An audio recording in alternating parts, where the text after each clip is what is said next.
सहनाववतु सहनौ भुनक्तु सह वीर्यङ्करवावहै तेजस्विनावधीतमस्तु मा विद्विषावहै।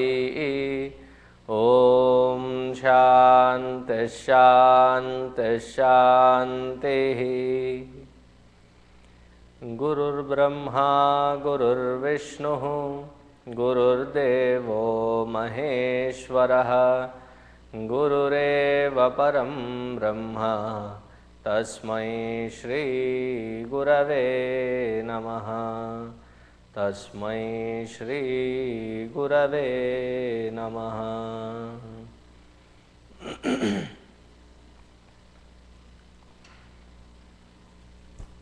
Yesterday in the 7th mantra we saw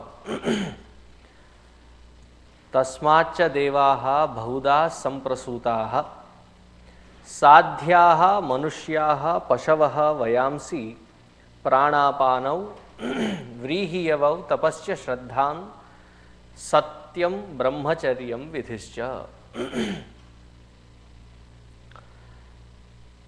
That same immortal supreme expresses itself in the form of tapa, shraddha, satyam and brahmacharyam and the various values, vidhi. Whenever we are in a thinking pattern, different thoughts, different modes of thinking, at a physical level or at an emotional level or at an intellectual level, when there is an inspiring thought that passes by, inspiring thought that crosses our mind, an inspiring act that is done, anything that can be considered as noble, anything that can be considered as value based, when they are performed, it is the expression of that Paramatma alone. Many people say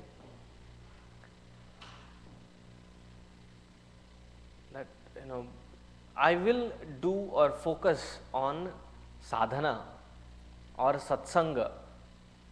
It's only that Bhagavan is not inspiring that thought in my head.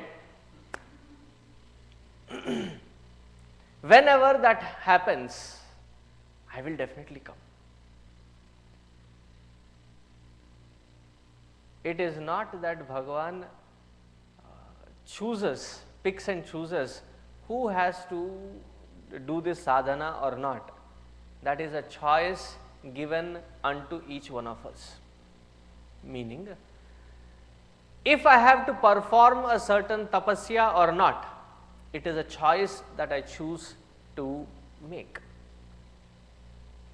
If I have to follow the path with shraddha or not, it is a choice that I make. Whenever I choose to take that path, Paramatma is in full glow in expression.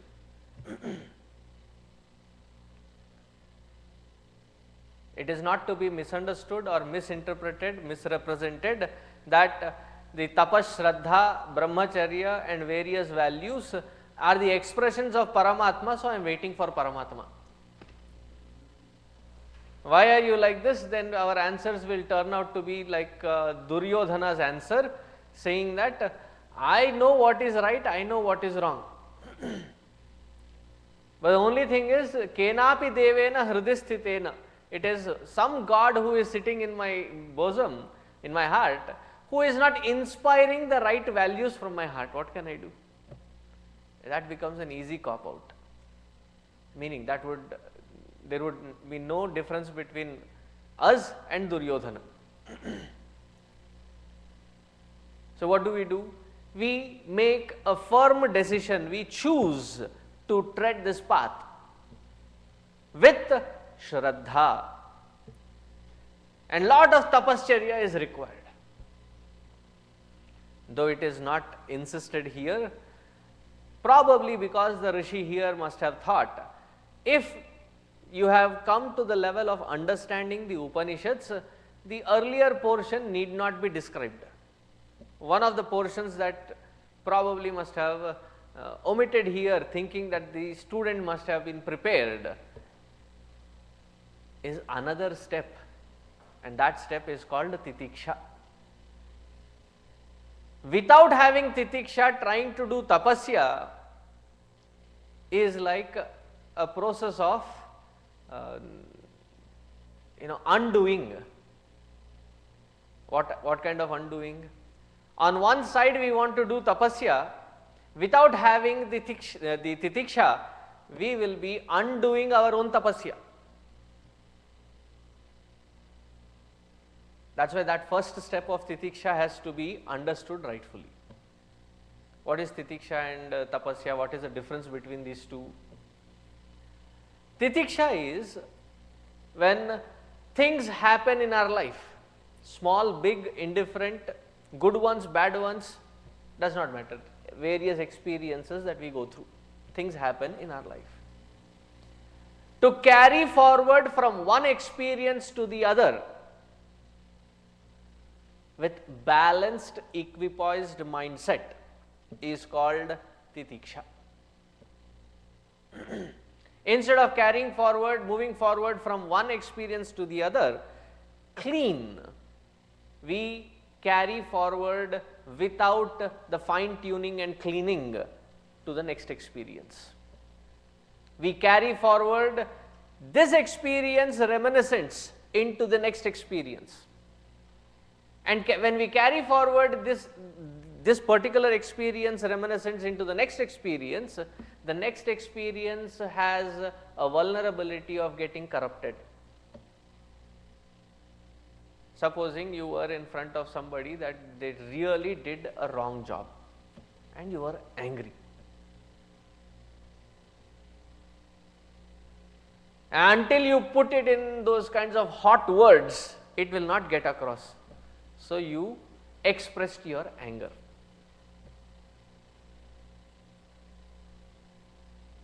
Do we snap out of it immediately? We carry that anger, that emotion of anger forward into the next few experiences. Poor scapegoats, whoever comes across to us in the next few hours, they will be related with what happened in the morning or whenever it happened, and they would be staring at us like, it may have happened, why are you relating this to me? What is it for me that you are trying to explain here? May we carry forward this guilt, this reminiscent effects of whatever we are doing into the next experience. That is not called titiksha. Without having this capacity to break the mind's pattern to that experience, conclude it and then move forward. If I were in a Balavihar class, this is what I would have asked. After eating food, especially the Indian food, do you wash your hands? So the kids, they say yes. Why? So the kids say, not just after eating food, even before eating food we wash our hands. We go into the experience with clean hands. After the experience is done, before we move forward to the next experience, the hand has to be cleaned. Similarly, whatever equipment is used by us at this particular experience, use it thoroughly.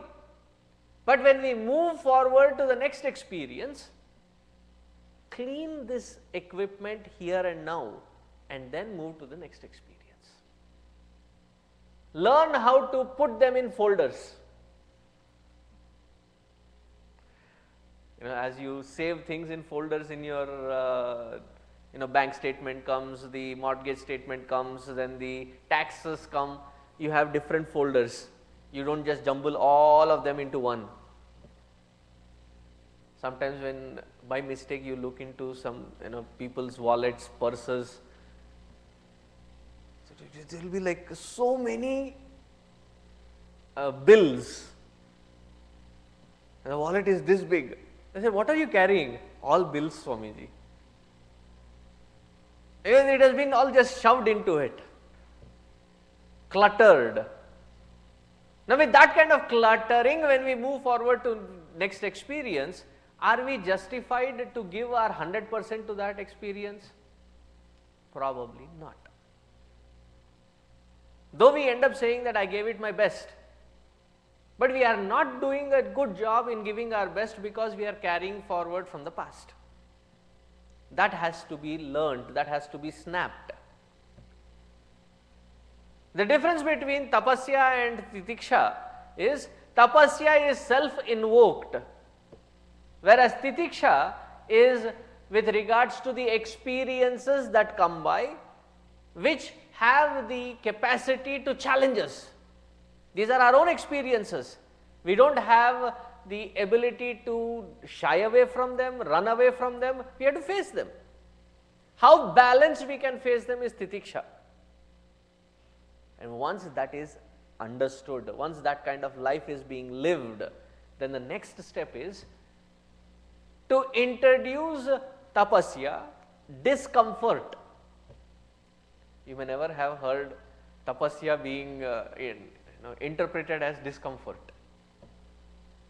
It's a penance. If you look at that penance, what are you creating? Somebody is doing Chaturmasya, 4 months of tapasya. And in the Chaturmasya, 1 meal per day. Not 1 meal at a time, 1 meal per day. And it is not again 1 meal per day wherein the 3 meals worth is consumed in that meal. There is a regulation. You can have only fruits and milk, not together, but with a difference of time gap. For how many days? 4 months. No salt, no sugar, nothing sour, nothing, no additives.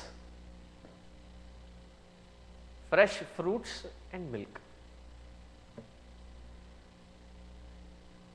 So what about food, Swamiji? That is food. It is not a snack before food or after food. That is food. So you take that extra step. Now again, that extra step that is introduced, which is of discomfort, it is not that everybody is doing fasting. Before taking that tapasya, one has to understand what are my rough edges of my personality. So supposing one of my rough edges is that I am a very provocative, angry person. Anger is in a very imbalanced, uncontrolled state. So I take the tapasya. What is the tapasya? However be the situations around me, I shall not lose my control. I shall not get angry. I shall not use bad words, foul language. I take that as tapasya. I shall try to speak in a very calm, composed manner. Tapasya of that level wherein the rough edge of my personality has to be worked on. Each one of us know where we stand, don't we? What are our weak points? It is in gaining mastery over those things that tapasya is invoked.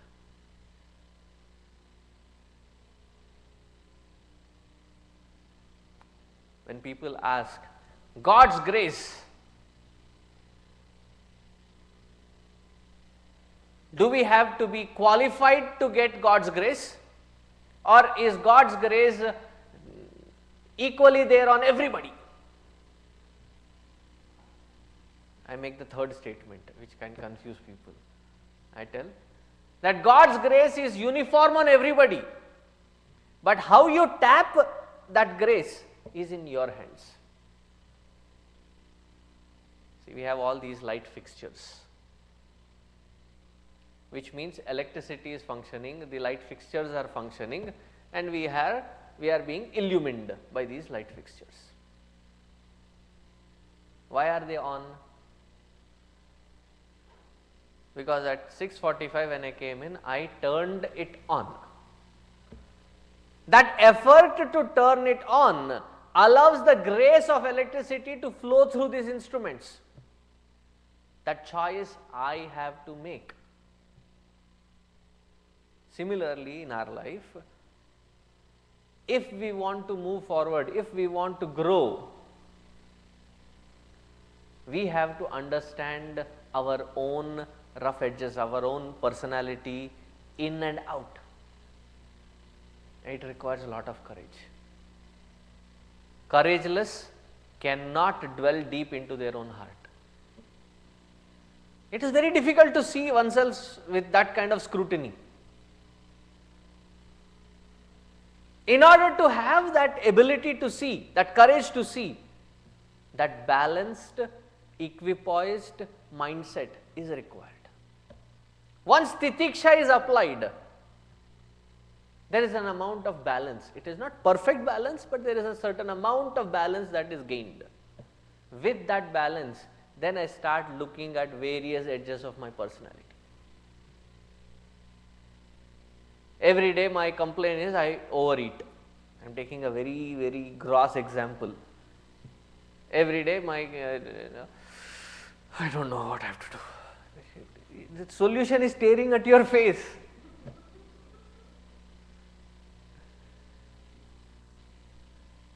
Don't eat that much. So it requires discipline. That discipline at that physical level is called tapasya at that level. Whether required or not, I unnecessarily blabber. Sometimes I blabber in such a way that it can be considered as humor, but it is mostly sarcastic. These sarcastic comments may carry certain amount of acidity in them, which can hurt people.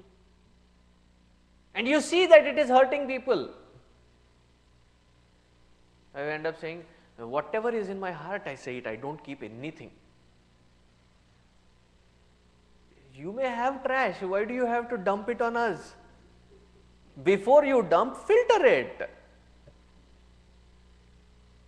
And that people usually interpret it as, I am very straightforward. जो मुझे यहाँ लगता है मैं वहाँ ऐसे बोल देता हूँ. संभल के बोलना और जोर से लगेगा. Now whatever I feel here, whatever I think here, I just say it. I don't hide things. No, learn what to say. That is tapasya at the vak. Back in India, last time when I had been, I noticed something very, very unusual. So there was a, Devi groups they said, we'll have satsang for the Devi group. I said, okay. Evening I have this engagement, so I will not be able to come. But how about late in the afternoon, 4 to 5 or 5:30? That time I can spare. As Swamiji, nobody will come. I said, why? Children would have already come home, they would have already fed them. They have time before, and they can go back home to cook, and it's only one satsang, right? No. Tomorrow is Thursday and there is this TV serial, people are hooked on to it, they will not give up. The same dumb thing, I went to sit down and said, what are these people watching? Same dialogue, same expression shown in 10 different angles. How many times can you watch that kind of a rotten stuff? Somebody plotting against, all within the family. Somebody plotting against somebody, somebody trying to pull somebody, somebody trying to... Isn't there enough already rut in our lives?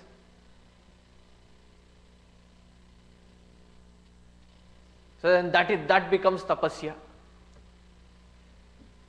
We get addicted to various things.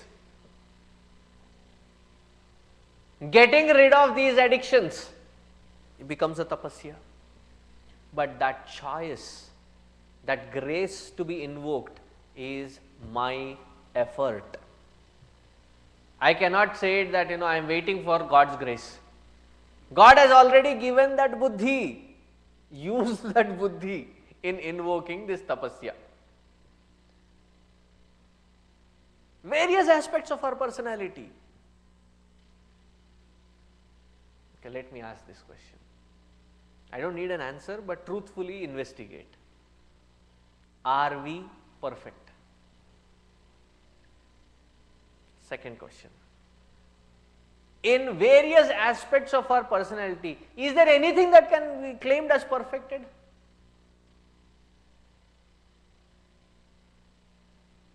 As I said, I don't need answers. Think, really investigate into these. There are so many aspects that have to be perfected. They have to be polished, they have to be thoroughly smoothened. And when that tapasya is invoked, the effort to be put is to be put through Shraddha. If the effort is put without Shraddha, then the impact or the turnaround doesn't happen. It becomes a norm which loses its potency.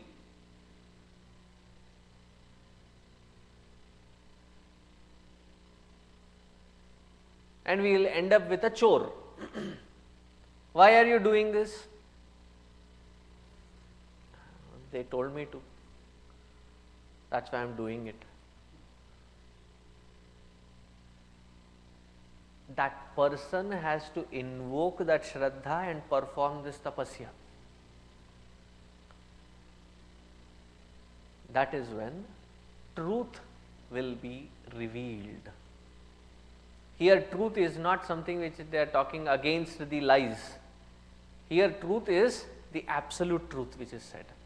In fact, truth is only one. There is no absolute or two kinds. If there are two kinds of truth, then it is not truth.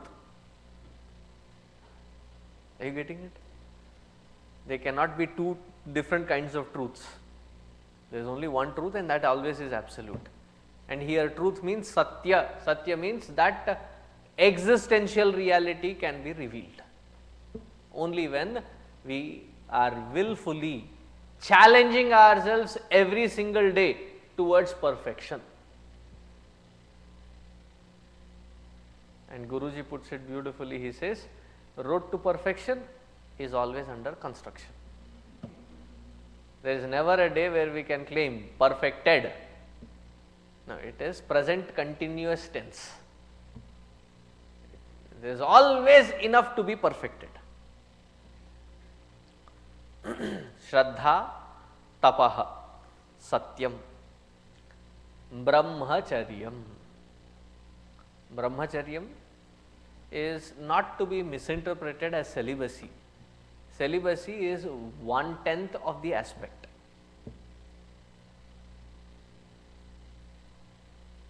We have 10 organs, 5 organs of perception, 5 organs of action.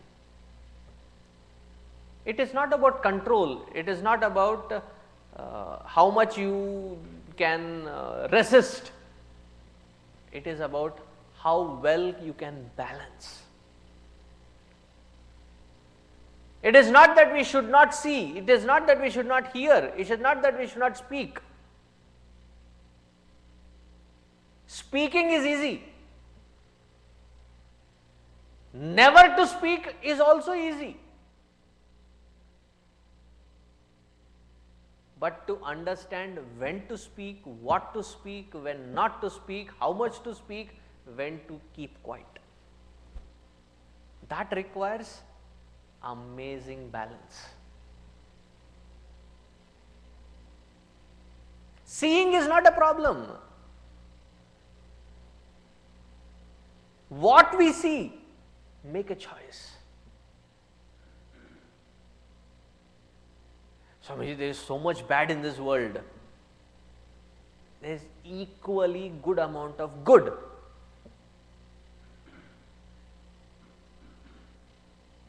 Now what you want to choose?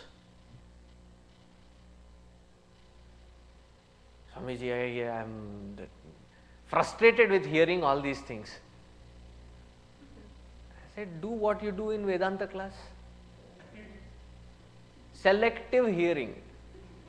You pick and choose what you want to understand, what you want to take home, and the rest of it,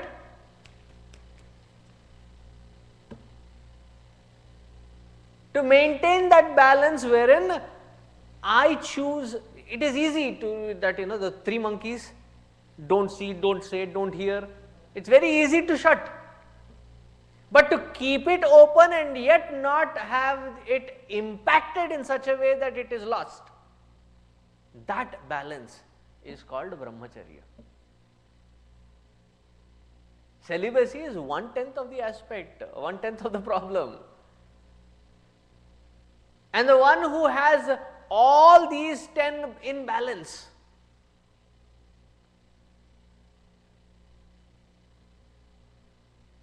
can be claimed as a Swami. What does Swami title mean? The one who is the boss. See, in earlier days there were the kings. So they Ji Jahapana. Now you can order whatever you want. 2 glasses of water. And that fellow will not reply, 2 glass पानी के लिए यहाँ तक बुला है.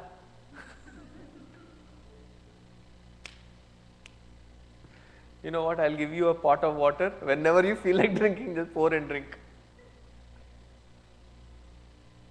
No, the person there, the king commands, and duly the 2 glasses of water is brought. The boss of the family, the head of the family. I am not deciding here, or I am not stating who is it, but whoever it is, you say, beta, get me 2 glasses of water. What does the beta ji answer?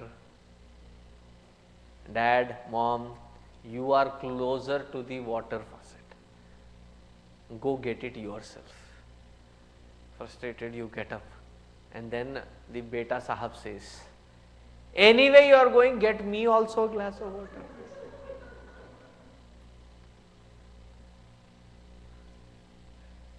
Our organs of perception action are like that. You ask them not to see, मुझे देखना ही है. Don't hear, especially when it is said don't hear, the interest is more. Why did they say don't hear? What could it be?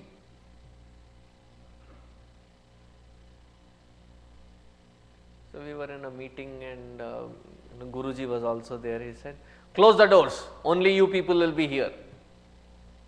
What does it mean? This is between you and me, others need not hear. But as soon as we step out of the meeting, Swamiji, क्या हुआ था meeting में?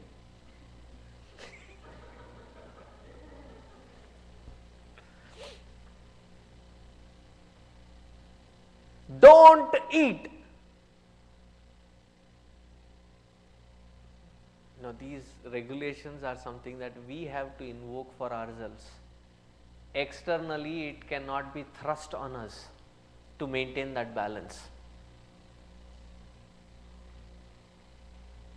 If somebody said, my son is a very good driver as long as his car is in a football ground, does that really show the skill of driving? Drop the S, that is what it shows. It doesn't show the skill, it shows that it can kill. When is the skill? in spite of the traffic, when you can maintain the balance of your car to reach safely from point A to point B. Not to drive is easy. To drive in a parking lot is easy. To drive it meaningfully is difficult. That balance to drive this vehicle is called brahmacharya. It's not that difficult. There are only 12 components that we have to master. Why are you smiling at me like that? 5 organs of action, 5 organs of perception, one fellow called mind, the second fellow called intellect. That's all. Those who have these 12 components under balance. Because the moment I say control, there is a rigidity added to it. There is no rigidity. There is that balance, that sensibility wherein you know when to use it, when not to use it.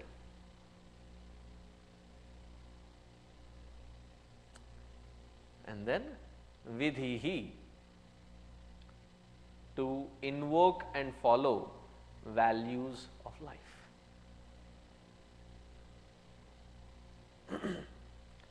The values are values only when they are applied in our day-to-day life. Values are not just to be respected, but to be lived. To transform these values into virtues. See, whenever there is somebody who is really very compassionate, down to earth, a very successful person, but very down to earth, very compassionate person, very loving person, whenever we look at such kind of a combination, doesn't it bring respect in our heart? When we look at it, it invokes respect. That is just a value. But when that value is lived by us, then it becomes a virtue. Vidhihi, the translation of values as virtues in our day-to-day life. When such a beautiful blend happens in our day-to-day life of tapas, shraddha, satyam, brahmacharya and vidhi, then the grace of the Lord is fully tapped. Grace of that divine is fully invoked. It changes the entire definition of the grace of the Lord. Presently, what could be our equation? I have a list. If that list is fulfilled, then God's grace is existing. Because it is not working, my list is not fulfilled. The grace is non-existent, therefore God is also non-existent. It is like a small child fighting with their own parents. As young as these days, third, fourth graders carry a cell phone. I don't know, you must tell me. Third, fourth grade, sounds good? So one of these third, fourth graders was asking her parents, I need a cell phone for my birthday. So I was there, so I asked, why do you need it for? See, if I am stuck in school or something, I can call my parents and they can be informed, they can pick. What would you be doing so far? I have to go inform the the teacher or that particular department, and they place a call to the parents. That also works, right? So this girl bends down, Swamiji, you are not working in my favor.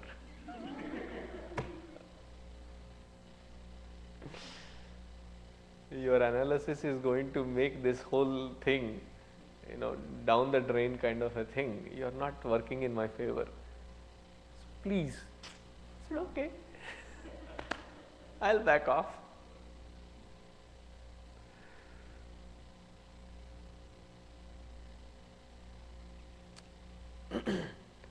after having said so far, the next mantra takes into a beautiful unfoldment.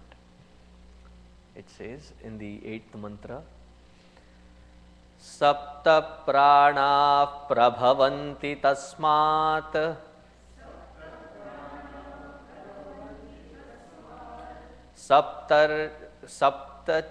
saptarchishah samidhas sapta homaah saptarchishah samidhas sapta homaah sapta ime loka yeshu charanti prana guhashaya nihita sapta sapta.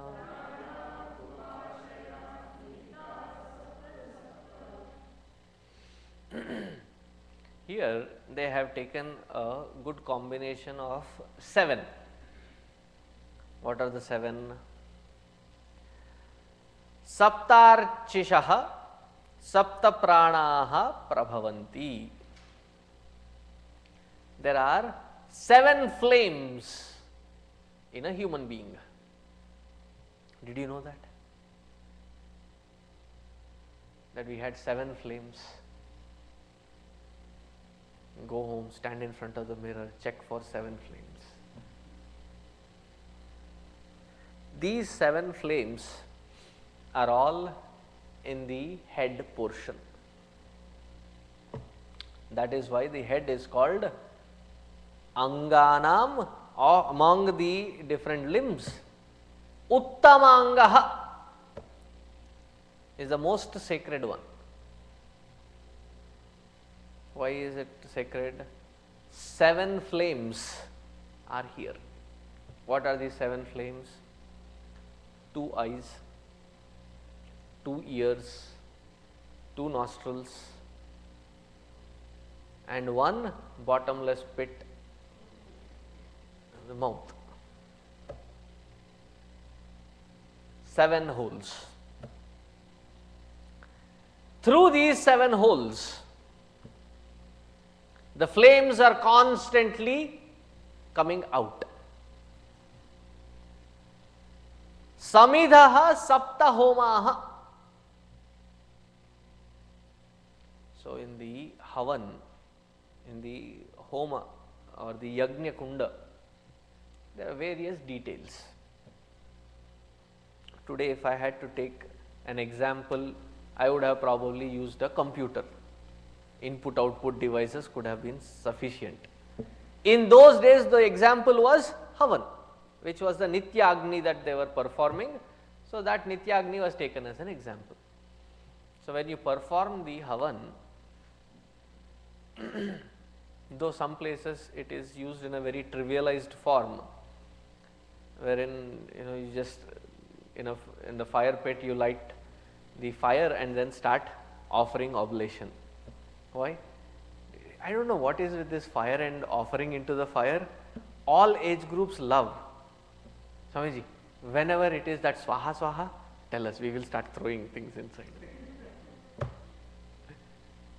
And everybody wants to have something in their hand to throw. So the Panditji also says, go get yourself the Havan Samagri, which has so he will mix it with ghee and says, now take each 1 cup, little. Over enthusiastically, स्वाहा से पहले एक बार, स्वाहा के बाद एक बार. See, the entire Havan Karikram that has to be done,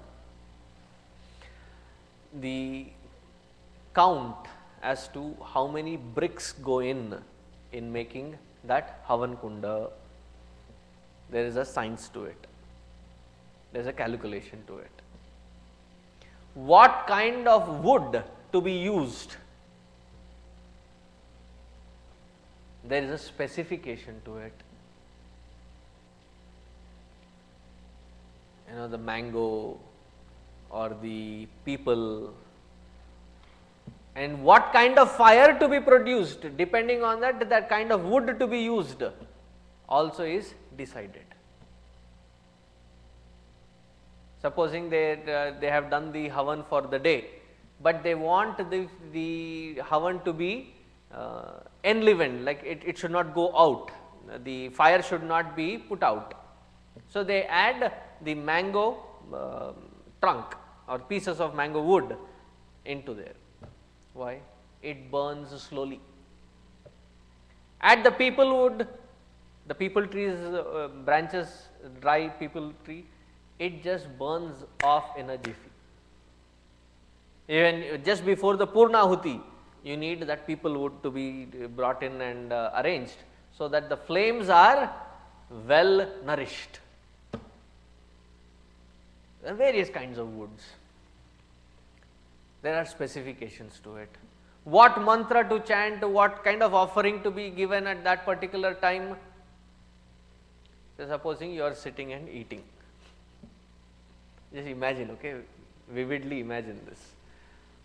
You are sitting and eating, and a typical South Indian meal starts with, of course, first course, second course, third course, fourth course, it is all rice, mountains of rice. But what goes into the well of that rice is different. So, first it starts with dal, then sabji, then you have sambar, then you have rasam. You are done with all those, then you say, bring the curd.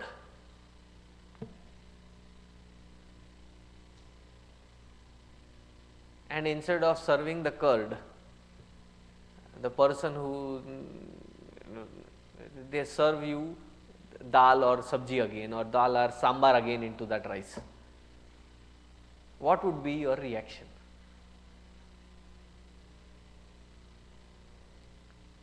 Would you be pleased or displeased?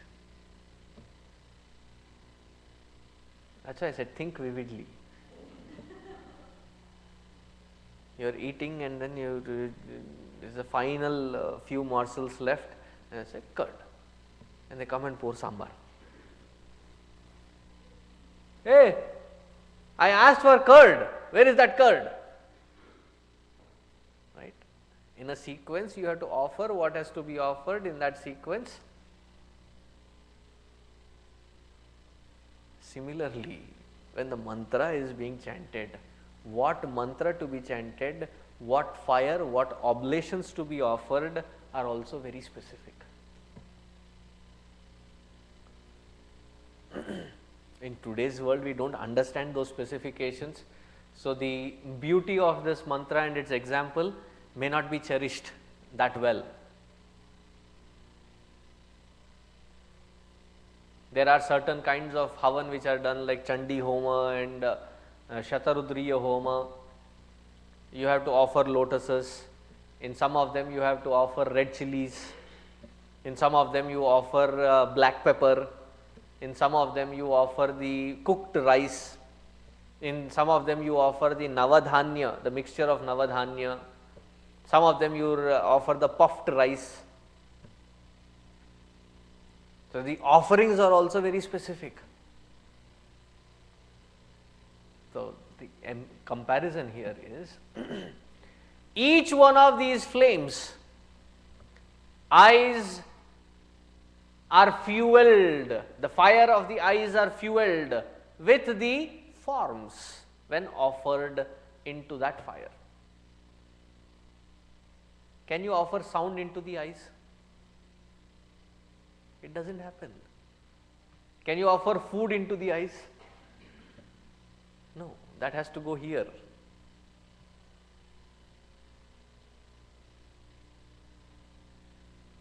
You know, the kids' jokes sometimes, one thing that immediately struck. There were these kids who were all gathered, and each one was boasting. So, one said, my dad actually is in charge of a submarine. He actually flies the submarine on the surface of ocean. Really? No, just 2-3 feet below. So, each one was, this fellow said, my dad eats with his nose. And really? No, just 2-3 inches below. With mouth you eat, with the nose you smell, with the ears you hear, with the eyes you see. Each one of these is an offering. Sapta Homaha, the 7 kinds of flames that are burning, the 7 kinds of havan that is happening. Meaning, every object of perception that is offered, everything that is offered into this is to be done with that sanctity as it is done in a havan.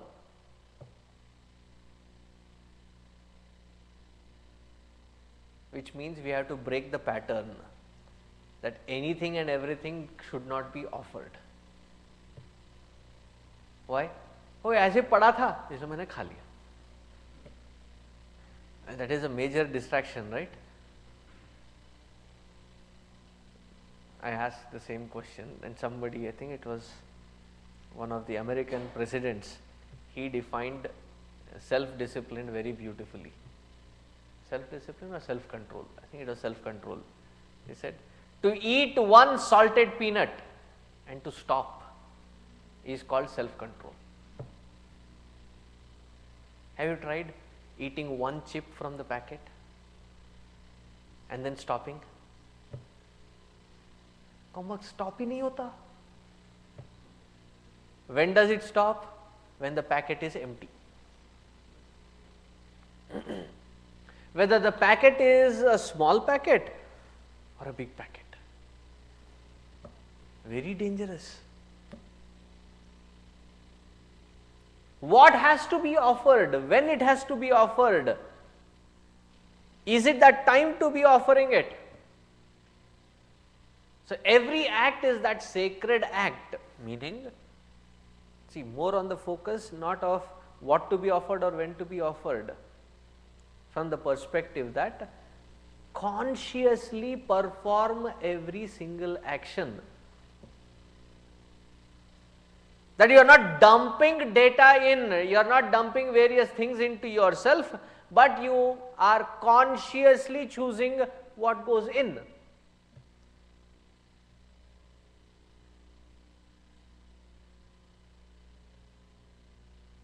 This season, particularly this year, if you have a light outside, are you finding lot of bugs at your home? So, when you have those bugs and somebody opens the door to leave, what happens? All the bugs come inside. Mosquitoes, those, there are some black little ones which have a terrible smell. All of them are there and they just suddenly sneak in. So, those who are standing, especially children, they keep the doors open, taakte rehte and so wherever you are, you send in the message, close the door. Either you go in or go out. Don't keep the door open. Why? You don't want those bugs to enter. Very careful with the house as to what enters. Why? It will cause unnecessary distraction and disturbance. Very careful. Should we not be equally careful as to what goes inside? There are certain things that distract you when you see them. You do not have that mental capacity to withstand the information and yet not be disturbed. So, at this moment you are disturbed. Do not allow those disturbances to come inside. Discipline them in that way that they do not cause that distraction.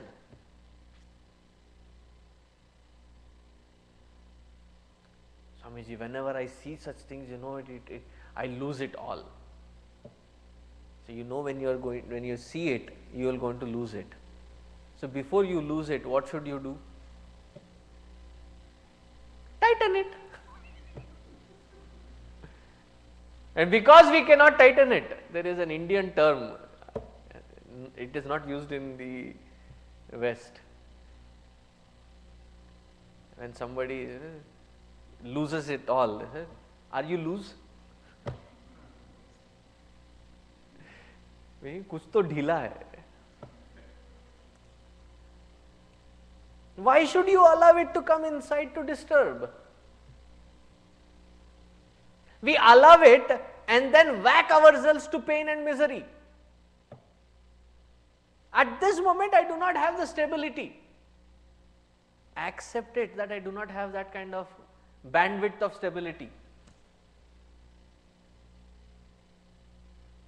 So that all the sense organs, have the system to check.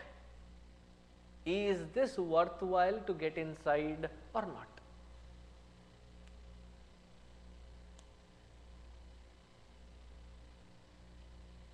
The first thing that many people have this habit. First thing in the morning they read the newspaper, and then they start. Aaj bhi dekho, the whole newspaper is filled with such crime. Every day you read the same dirty news. And why do you want to start your day with that agitation? So ये आदत हो गया है. Okay, from tomorrow morning start your day with Tulsi Ramayana. आदत कर लो. Instead of reading newspaper, read 6-7 pages of Tulsi Ramayana. आदत नहीं होता है स्वामी जी, क्या करें? डंडा लेके मारना चाहिए. Self-disciplining, wherein I allow what is required at this moment.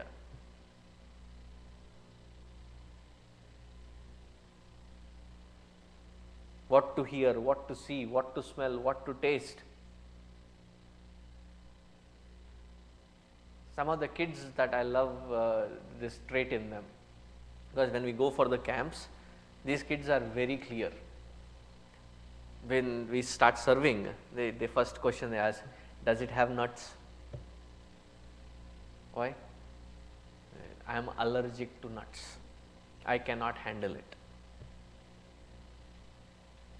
And there are some kids who are very specific. Does it have peanuts?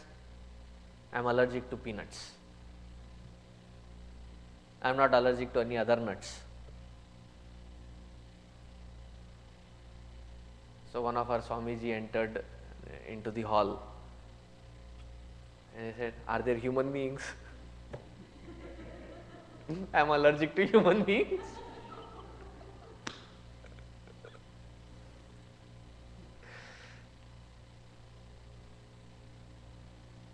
See, as you deal with your allergies, ragweed or what, did I say it right? Ragweed? Or pollen or in the season, do you take care of yourself because you cannot handle it?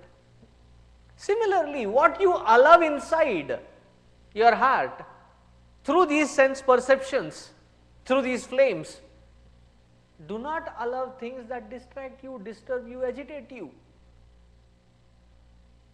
But somewhere I don't know where we go wrong, but a hilarious situation is when people come back from a wedding and Swamiji, this is a wedding season, I tell you it disturbs my health, whole pattern. I said, first of all, don't go. No, they are all very close people, very known, it will not look nice. Okay, go. So what is it that disturbs you? The food, Swamiji, the food. That is the most hilarious part. See, back in India, there was the system wherein everybody would be sitting in pankti, and then they would be served.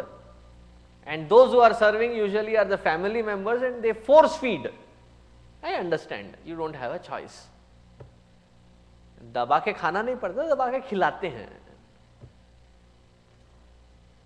And it is like 1-2 laddus, no, 4-5 laddus.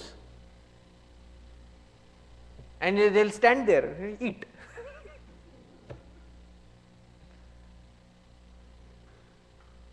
Here it is a buffet.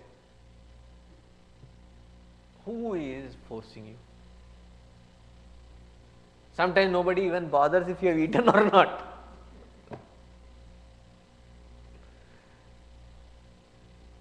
And then you have to stand there with your own plate, Shankha Chakra Gadha Padma, fork, spoon, napkin in one hand, plate in one hand, cup. I am just exaggerating it. So you have to serve yourself. Choose what you serve. Just because it is available, you don't need to serve. And that enjoyment is only for 3 inches long. Once it drops down that 3 inch, there is absolutely no taste. Nirgun, Nirakar, Parabrahma, Paramatma after that. And for those 3 inches, we disturb ourselves for next few days. You know, the heartburn and acidity, constipation and बैल मुझे मार.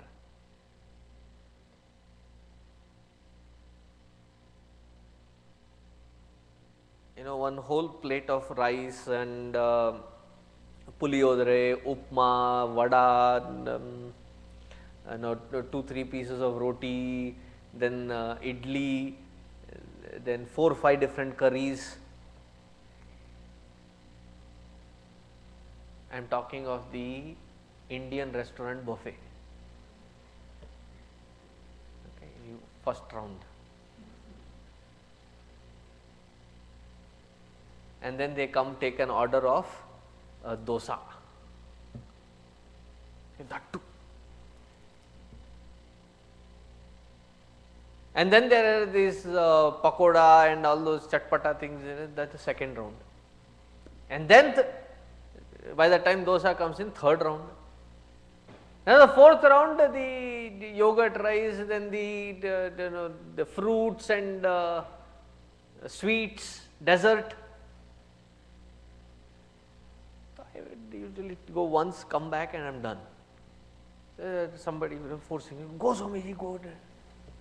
And they said, no, you please go.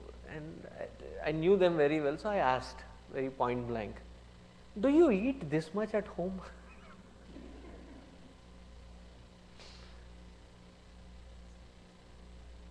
Do you eat this kind? Do you eat this much? Pura paisa vasool, Swamiji. Every penny's worth we are squeezing it out. And then go back home with all kinds of stomach upset, and then that is exactly called penny wise, pound foolish.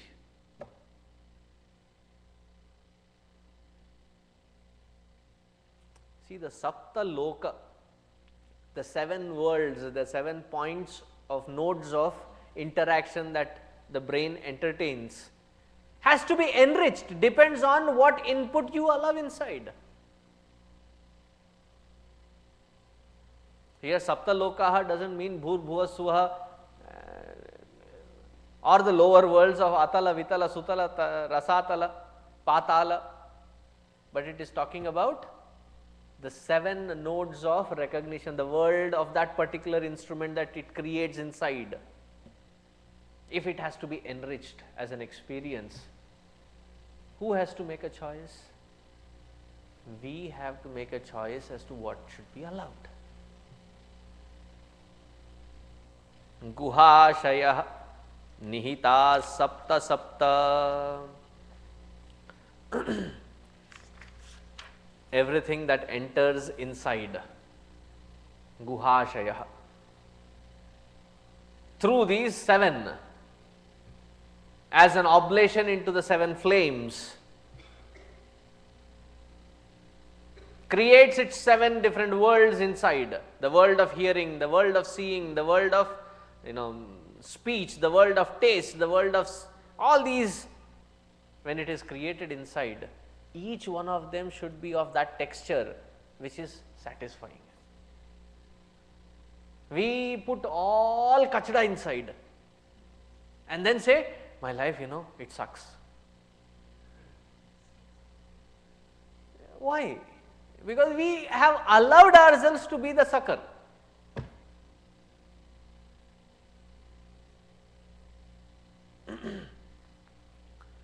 Now moving forward, in the 9th mantra, Atah samudraha girayascha sarvesmat syandante sindhavaha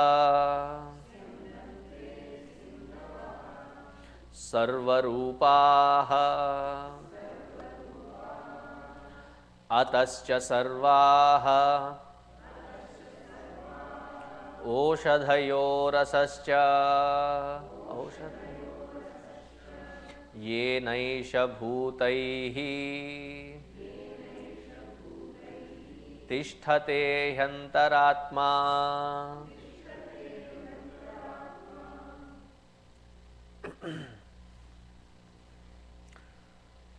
अतः सर्वे अस्मात्, from him alone all these oceans come forth. And in Adi Shankaracharya's Bhashya, he talks about Sapta Samudraha, which envelop the Sapta Dvipa Vasundhara. When did, who discovered America? Columbus?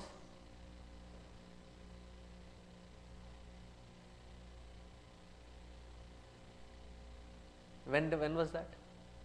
What century? 1496, a very specific answer.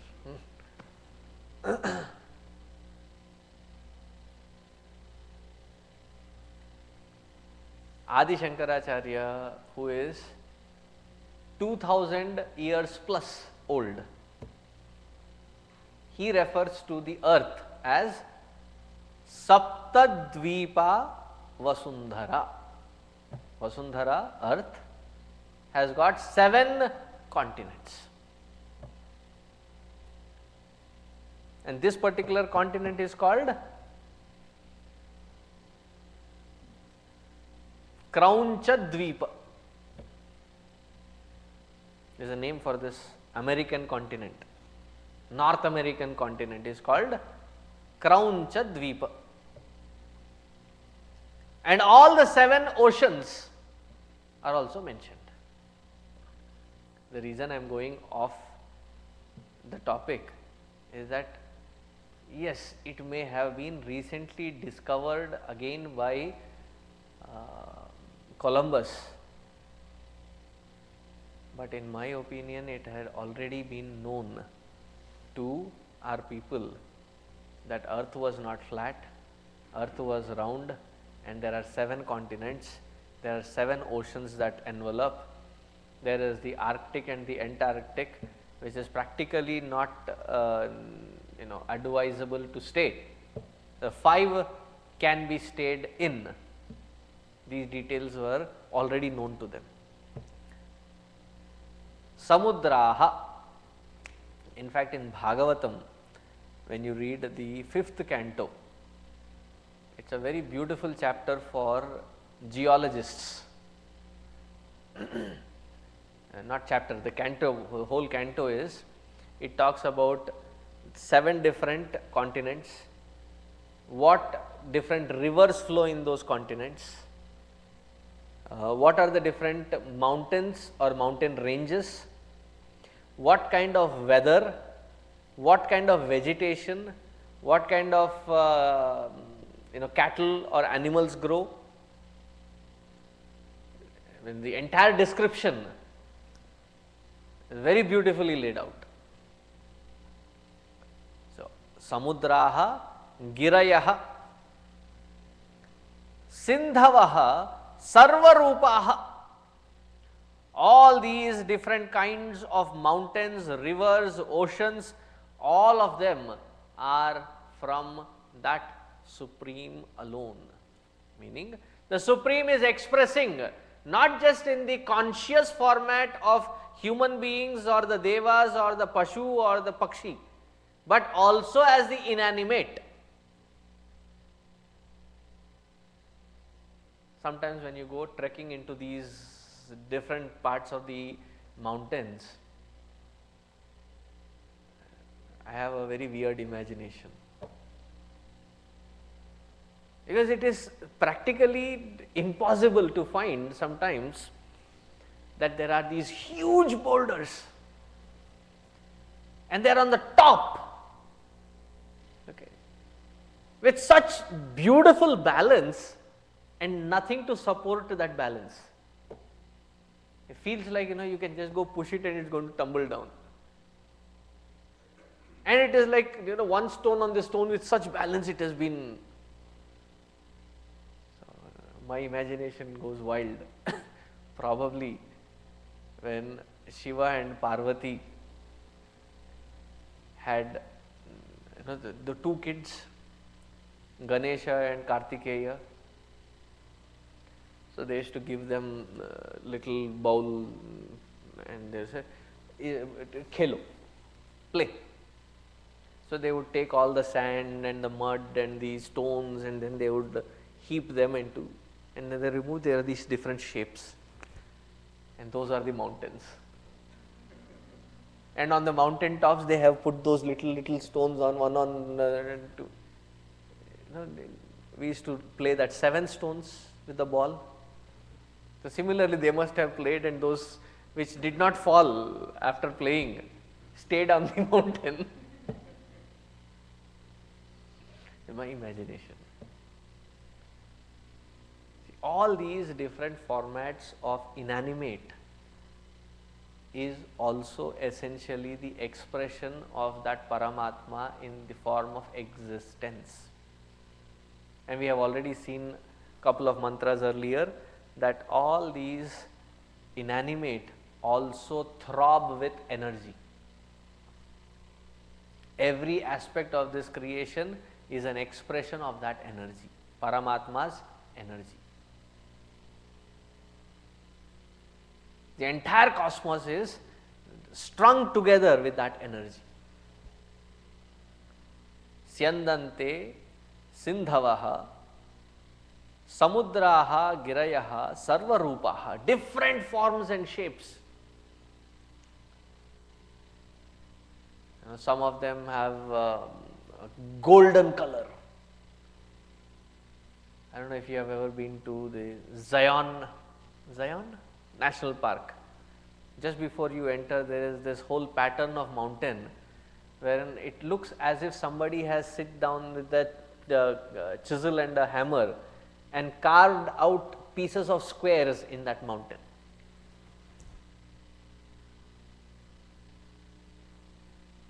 Or God was sitting there and he didn't have anything to do to pass his time, he just drew those lines. The entire range is filled with those squared pieces. And sometimes when you get into those canyons, the top layer is red, the middle layer is yellow, and then they call it the Mexican skirt, where it has this purplish colors, stones and greenery somewhere, and then it flows down in again orange color. Such beauty there. That beauty is the expression of Paramatma. In such beautiful setting, all the plant kingdom that is expressing Aushadhayaha Sarvaha. Aushadhayaha, that which feeds and sustains the entire creation. So food is also an Aushadha, a medicine for the disease called hunger. Kshut is hunger. Kshut pida nivaranartham, to remove the pida of hunger, bhojanam aham karishye. We or I eat food. So that is also an aushadha. Rasascha, rasascha, people say that frozen food is healthy. The reason I have to explain rasa, that is why I am picking on that, or else I wouldn't have picked on that topic. They just fresh from the farm, they clean it up and freeze it. So it has all the natural available, what do you call, nutrients in it. But the rasa is gone, dead. Those which are frozen, vegetables and fruits and other things, if you sow them again, do you think it will grow? That prana shakti, the rasa shakti is gone. See, carrots, potatoes, onions, which you keep outside, not in the fridge. Do they start growing those little roots and the green shoots? What does it show? That there is still life in it. Freeze it.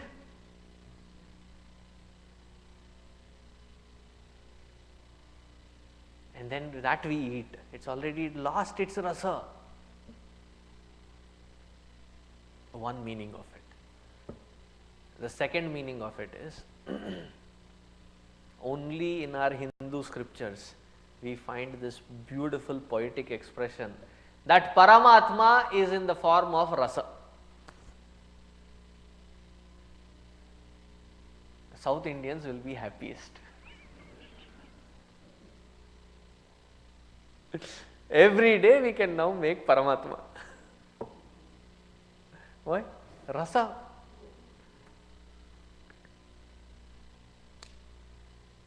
In Taittiriya Upanishad it comes, Raso Vaisaha Rasagam Hevayam Labdha Anandi Bhavati.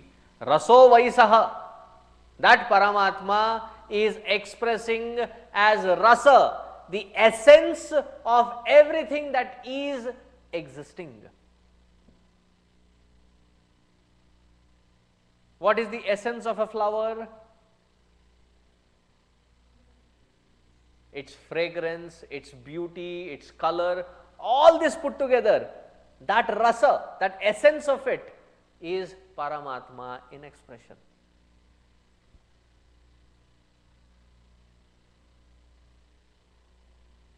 And only in our scriptures we find Paramatma being described as the rasa, the essence of everything that we interact.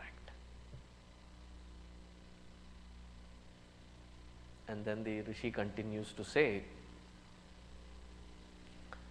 Purusha evedam vishvam karma tapo brahma paramritam ye tadyo veda nihitam guhayam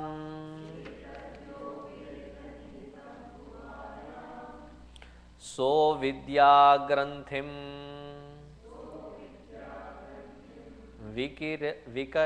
vikirati ha saumya.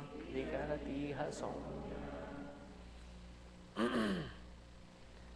Purusha evedagam sarvam yadbhutam yaccha bhavyam utamritatvasya shanaha yadannenatirohati. Don't look into the mantra and say, where are you going, Swamiji? That doesn't say here. I was relating it to Purusha Sukta. Purusha evedam vishvam. All that which is nothing but an expression, an expansion of that Paramatma alone. See, in our Indian tradition, if somebody gives you things with the left hand, we tend to correct, use the right hand. When we eat, use the right hand. So my question was, when I was young, I used to find it very offending. And those who would get it with my left hand would also feel very offended. But I personally felt very offended that whether I give it with my left hand or right hand, it is me giving. How can a part of me be less auspicious than the other part?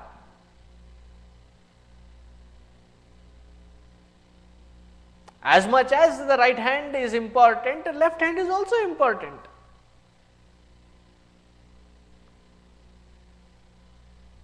I used to really get agitated. When you offer flowers, even here when we do, the kids come and I ask them, do you know where your right hand is? They say, offer the flower with the right hand on the padukas of Gurudev. Until there they come with their right hand and then with their left hand.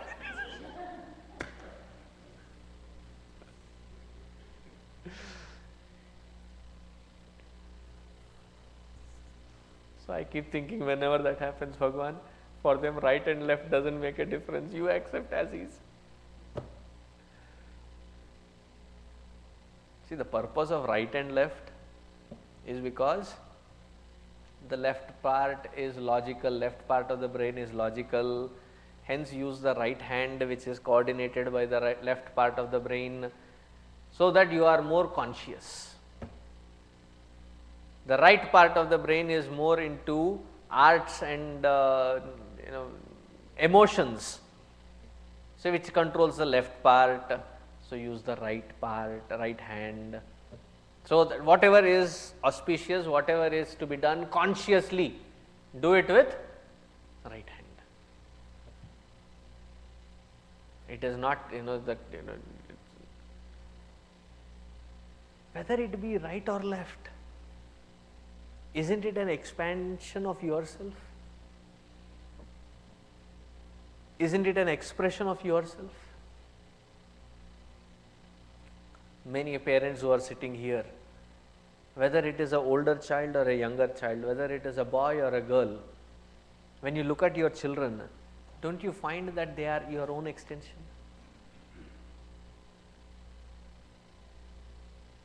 Though there is a disconnection, but still you find them as your own extension.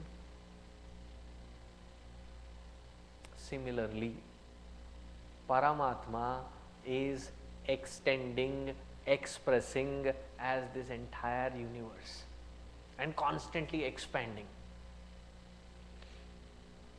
Purusha ye vedagam sarvam vishvam tapo karma brahma paramritam.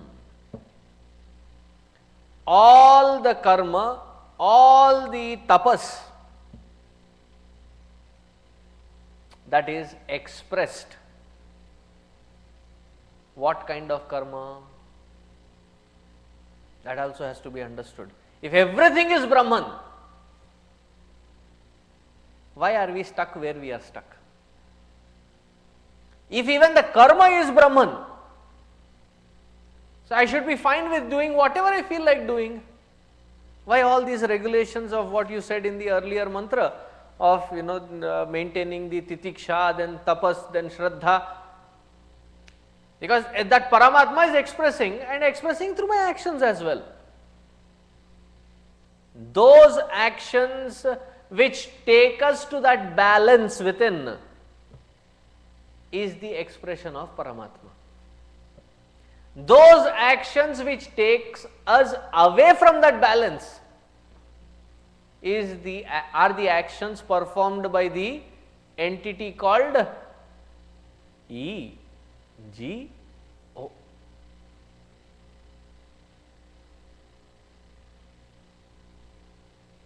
Here we are not discussing the existence or the validity of ego is not under scrutiny. This is what even Krishna says in Bhagavad Gita. He in fact goes more specific. He says, for the basis of karma, you have to have a desire. So, hey Arjuna, I am expressing as your desire as well. So, there are many people who ask questions, is having a desire such a bad thing? So, Bhagavan Krishna says, no, no, no, no, no. Desire is a good thing. I express in your heart as a desire. Any kind of desire? All desires? There he says, dharma aviruddho bhuteshu kamosmi bharatarshabha. Those kinds of desires, kama, which do not take us away from the balance of our existence, such desires I am expressing as in your heart. So, Paramatma is the desire, Paramatma is the emotion, Paramatma is the karma. But that kind of emotion, desire and karma which maintains us and takes us to that balance within.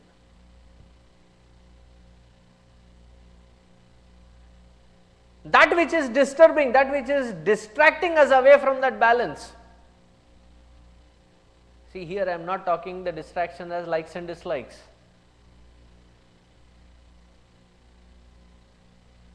Because anything that in a condition where I am put wherein I do not like it, it seems to be distracting. That which is my responsibilities, usually I do not like. Hence, therefore, whole of my life I feel like I am captured in a capsule situation wherein there is no method to escape. Swamiji, what to talk of my samsara, you do not even understand where I am stuck.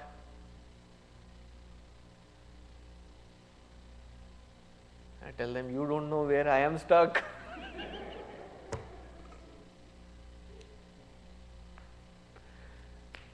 See, every person, whatever sthiti of life they are going through, it is not the sthiti, it is the responsibilities there we see through the framework of likes and dislikes, hence therefore create resistance. That which is subtler than likes and dislikes is divine. That which takes us towards that divinity, follow that path, that is what is Paramatma leading us step by step. Etad yo veda nihitam guhayam saha avidya granthim vikaratiha soumya. Those who apply this principle as stated in this section of the chapter in their lives, they break the shackles of avidya one at a time. So, what do? We take the sculptor's job. Every day a layer of our personality is picked. As a tapasya, we work on it, perfect it. Perfect it in such a way that it is accessible, I know how to use it, I know how to maintain it, balance it, that I do not get lost in it. When this applied here in this life, avidya granthi is broken. Once that ignorance is broken, peace is assured. Peace is absence of sorrow, pain. Absence of pain and sorrow does not necessarily mean presence of happiness. How do you gain that?